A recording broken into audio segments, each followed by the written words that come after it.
Khaliis Take. If you haven't already, please like, subscribe. Also hit the notification bell so you get the newest content first. Let's just go ahead and jump right in. You know, I was looking at a debate between J.J. Redick and Kendrick Perkins. And every time they speak, every time they debate against each other, I feel like it can always go left.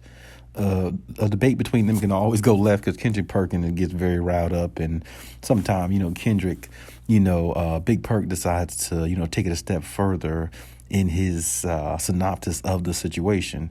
Now, they were talking about who would be the biggest threat to the Celtics.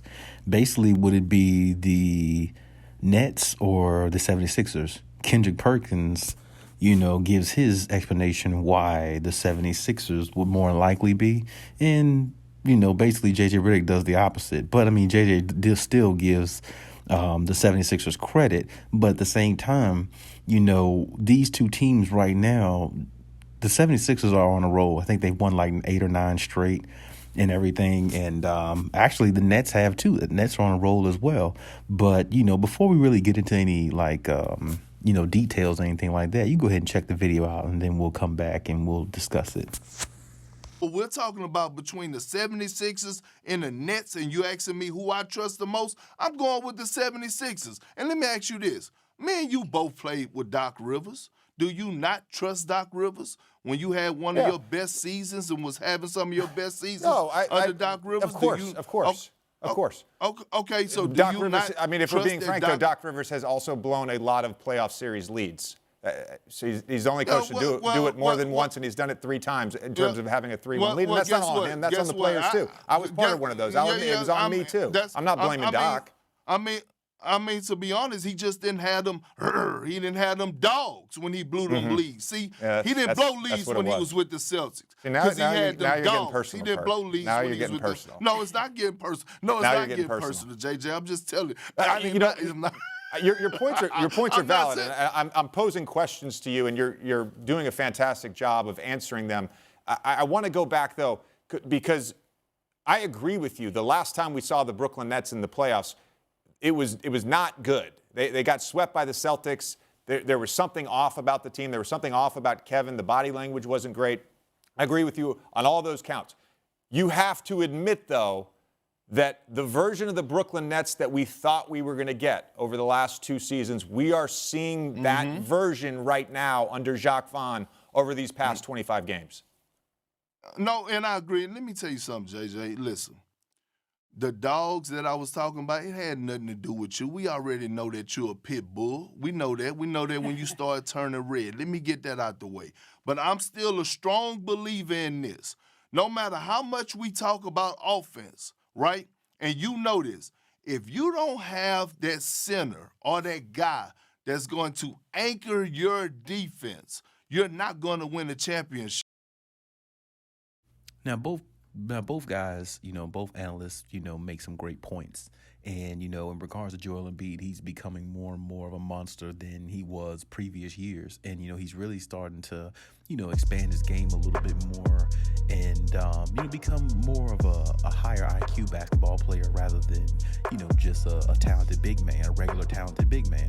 So, you got to give him credit there. And then on top of that, what the 76ers have been able to do so far, even without Tyrese Maxey, they've been, very good.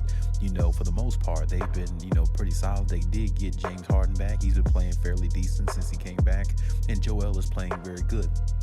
As for the Nets, ever since they let go of Steve Nash, actually, and acquired and got Jacques Vaughn as the coach, everything seems to be a lot more simplified for them to where they can play at a higher level and feel comfortable in their own skin doing it.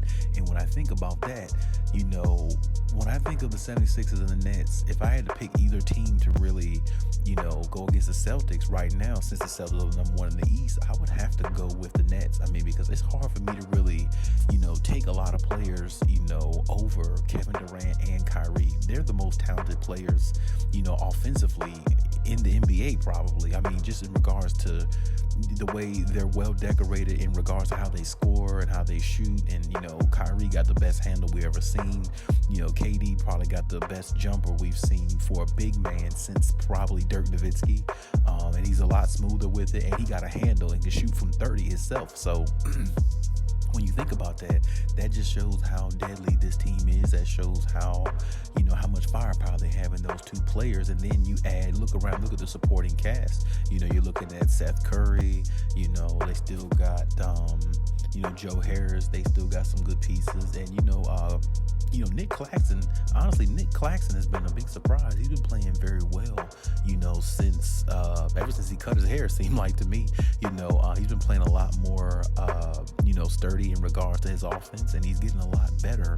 He's become more reliable for them in regards to, just being I should say, I don't want to say a garbage guy, but I mean, maybe we can just say a garbage guy, but he's being a lot more formidable in that way for them. And, even though you got superstars on the team, when you win a championship or to win a championship, everybody has to play their role. Even the guys who come in there and get tip-ins, garbage baskets, whatever you want to call them, it still has to be done. It still has to, be done by the team. They still have every championship team has to have players like that on it. So I guess what I'm saying is, when you think about the Nets overall, I think they got a better supporting cast. And then let's not forget to mention, Ben Simmons. If Ben Simmons could really find his stride with this team, they could really go really far. And I'm thinking, possibly even the finals.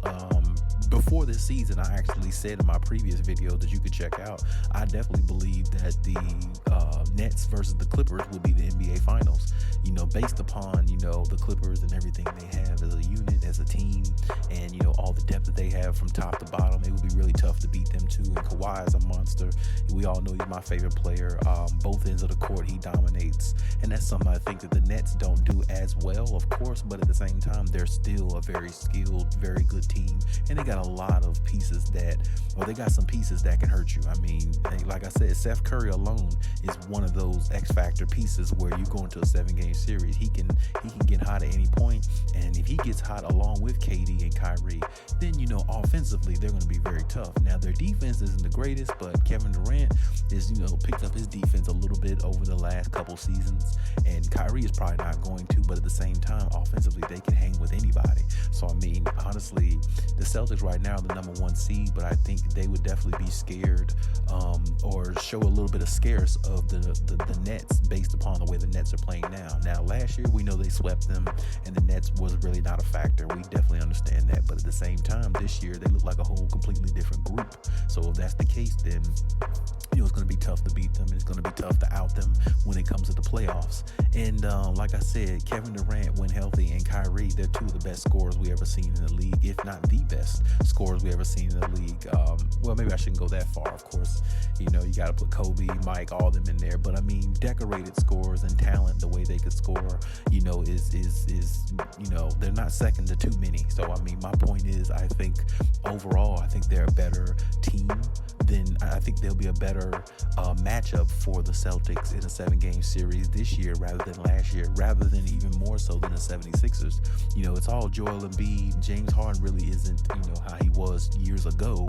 But I mean, he shows signs here and there. And then, like I said, we're not really sure about Tyrese Maxey at this point. So we got to see exactly, how he comes back, when he comes back, and how he can contribute, against a team like that. So, I mean, definitely for Embiid, he's got a lot of years to go, to get to a finals. And I definitely believe he will. I just don't know if he'll get there this year. I think the Nets are a little bit more determined. And like I said, that star power they have, with playing a little bit better defense, I think that's going to bode well for them, in their future going into, the latter part of the season and the playoffs. So I'm definitely, anticipating to see more, from this team and everything like that going forward. But based upon the way I see it now, I have to side with JJ Redick, I have to go with the Nets, because I think the Nets have the better team. I think they're the better option in regards to going against the Celtics, and I think that they're a better matchup, as well. So, with that being said, I think you can go either way, but the Nets, I think, is definitely the team that might actually come out the East,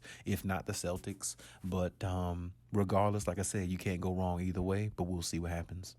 But hey, that's my take on everything. Leave any comments in the comment section. Check my other videos if you haven't. And hey, till next time.